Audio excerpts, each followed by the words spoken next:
Welcome back to the ride. If you haven't seen parts 1 and 2 yet, I definitely recommend going back and checking those out first. They'll fill you in on where we've been and where we're going. All right, let's jump back in. It's day 9. After riding through the surreal landscapes of the Badlands, we hopped back on I-90 and made our way towards the Black Hills. Next stop, an American icon, Mount Rushmore.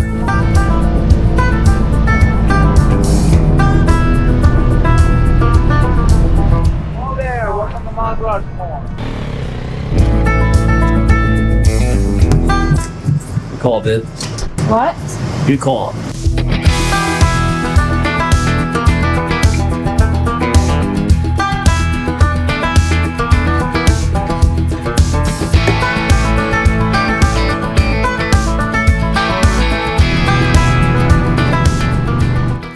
After a quick stop to grab some pictures at Mount Rushmore, we rolled on to the famous Iron Mountain Road.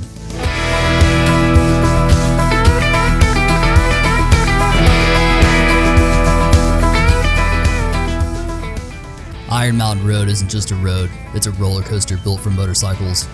You wind through the Black Hills, rip across these stacked 360-degree pigtail bridges, ride through tunnels, and hit these wild one-lane stretches. Every curve feels like it was designed to make you smile. This road was made for motorcycles.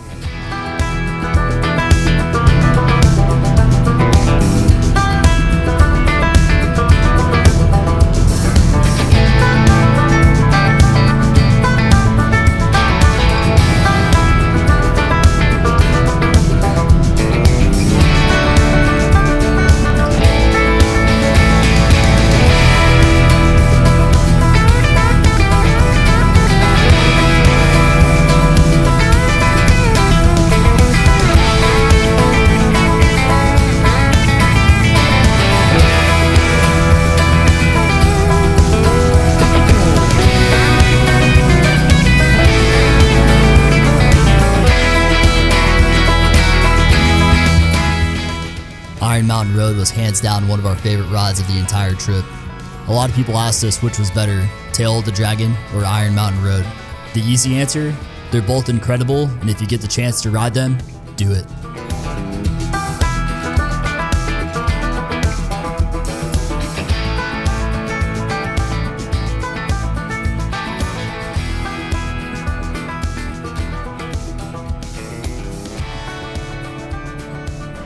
Got a little fun there toward the end, huh? Next stop, Custer State Park to see some buffalo. So if we go through here, how are the bison with motorcycles? We just kind of Well- stay away from them, or? People go through all the time. Okay, People also turn around all the time when they see them, okay. if they're out in the road, because, Okay. I've never heard of a motorcycle being attacked by them. I've heard of cars being attacked by them, and in fact, Okay. I have a picture on my phone of a car that the bottom of his driver's side door Yeah, is crimped up, Got it. and then there's a big dent in the side of it from the other horn. So he did something to piss the bison off. I don't know what it was, Yeah. but I would be very careful. And I also have another story of a grandma and grandpa and a spider. You know what a spider is, right? Yeah. That little 3-wheel thing. uh-huh. And the grandson was in the back seat, and grandma and grandpa are in the front seat, and they're stuck in a buffalo jam. Can't move or anything, and buffalo walking all around them. All of a sudden, here comes this big old bull up. He comes up and he licked the kid on the cheek. No kidding. Yeah. Oh, that's awesome. He told the kid he need to go get a junior ranger badge just for that. Yeah, I think so. That's a automatic eagle badge right there. That's right. That's right. So anyway, be careful if you're around buffalo. Okay. After hearing the ranger's warning, we figure we take our chances and go check out the buffalo. Custer State Park is home to about 1,400 buffalo and a ton of other wildlife. The bison roam freely, so don't be surprised if traffic comes to a full stop for a while. It's about a 40-minute loop if you don't stop, but that's hard to do with all the wildlife around. We still had a lot to check off our list, so we cruised around pretty fast. If you're able to, I'd go there for about an hour and a half. There's a lot to see. Maybe you'll even steal a kiss from a buffalo.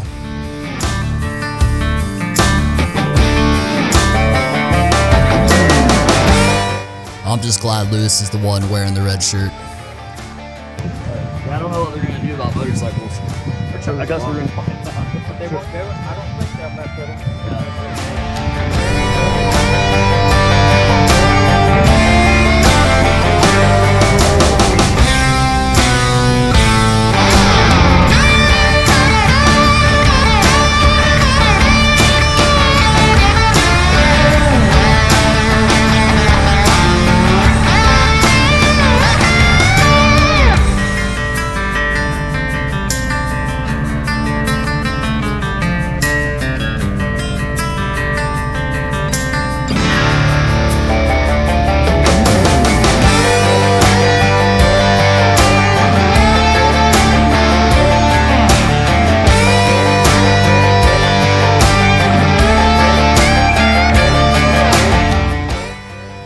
Luckily, we all made it through the buffalo jam, red shirt and all. Even with Lewis standing out, the herd seemed pretty friendly. It was definitely an experience to remember.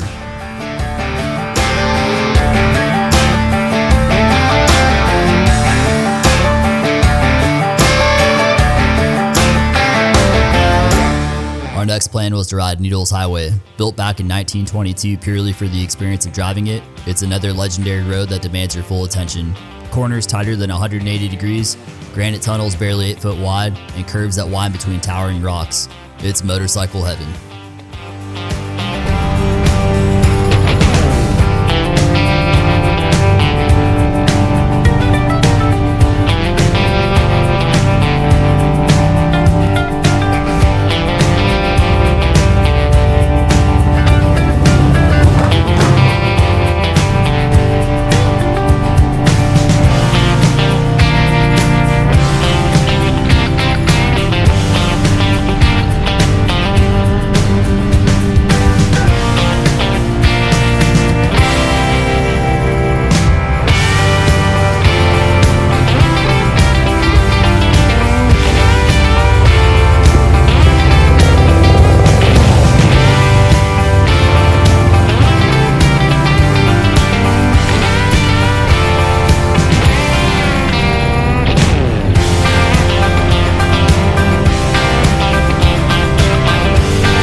We pulled over to grab some pictures before heading through one of the tunnels. Check this out.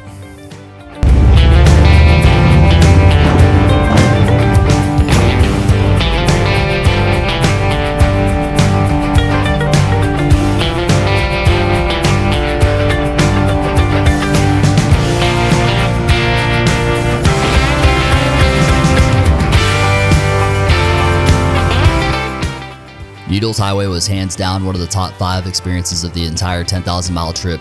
Just an awesome ride overall. What's your favorite out of the 3?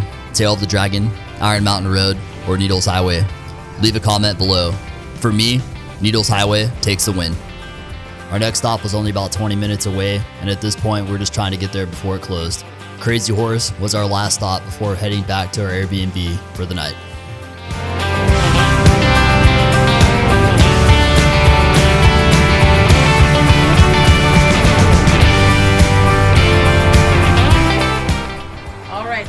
Tickets.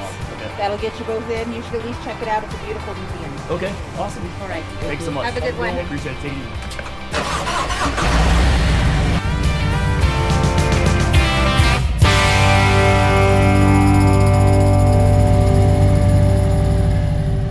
We couldn't get up to the monument since it was about to close, but they let us run through the museum real quick.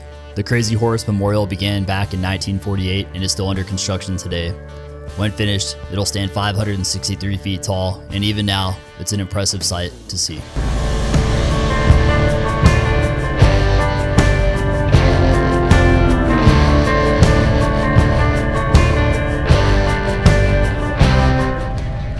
Just about an hour ride back to our Airbnb, or so we thought. We didn't know it yet, but this would end up being the toughest ride of the entire 10,000 mile trip. Unfortunately, our GPS didn't give us any warning, but we were about to ride through a massive construction zone.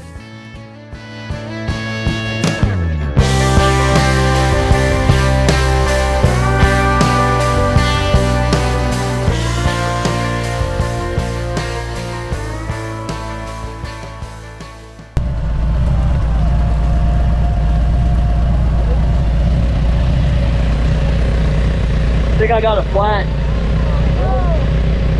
Look, is it? Yeah. It's not?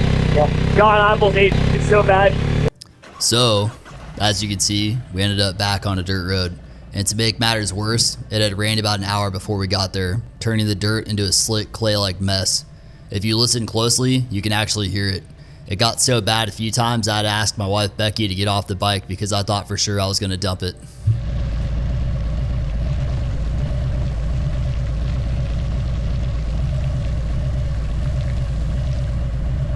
I think we just keep going, man. Yeah, we're almost there.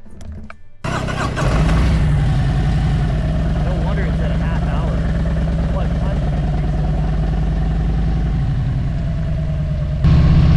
I have never had such a bad experience on a bike. No, I'm not even lying. I almost dropped it like twice, babe. Oh, I hope that's it. That was so terrible. As long as it's a road, I don't care. That wet was like clay. It was so slick. Obviously, I wasn't having a good time. Somehow, though, we made it through without dropping the bikes. It was a miracle. All in all, it's about 5 miles of dirt roads that we had to get through. I'm just glad that Lewis stayed calm and helped me navigate it, and that my wife was willing to walk parts of it. At this point, Lewis and I were sure my Street Glide had seen more dirt than 50% of the BMW GSs out there, and this trip, it was far from over. After some much needed sleep, we hit the road early. Packed up and ready to go, today's ride would take us 600 miles from South Dakota through Montana and into the northern tip of Idaho, with the Grand Tetons as our final destination. First things first though, we had to deal with the aftermath of last night's clay adventure. That stuff clung to the bikes like it had abandonment issues. It took forever to wash off, and even then, I swear some of it's still riding around with us today. Unlike those GS riders, I don't need the street cred for the dirt. I probably will see them at Starbucks though.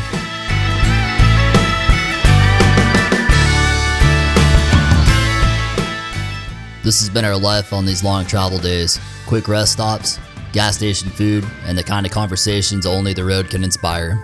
Today, we'd have about 6 of them.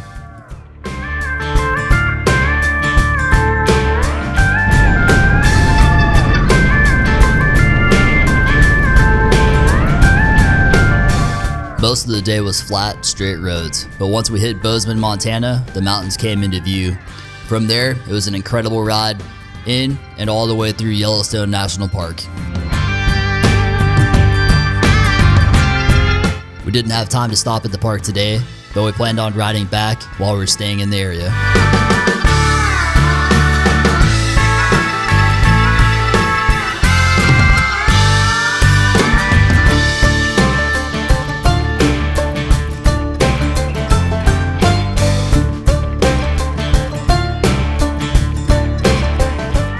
It was a long haul into the Grand Tetons. We rode straight through a thunderstorm and pulled into our Airbnb late, soaked, and exhausted. Luckily, it turned out to be our favorite stay of the entire trip, complete with a hot tub that felt like heaven after a day like today. Check this place out.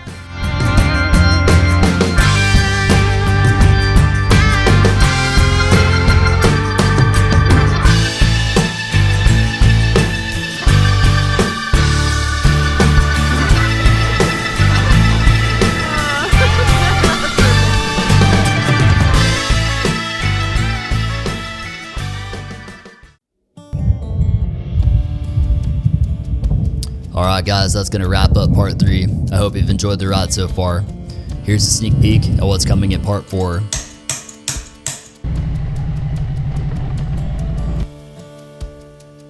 If you've enjoyed the ride this far, do me a solid, hit that like and subscribe button so you don't miss out on part 4. We're only 1/3 of the way through this, and trust me, the best is still ahead. Thanks for watching, and we'll catch you next time.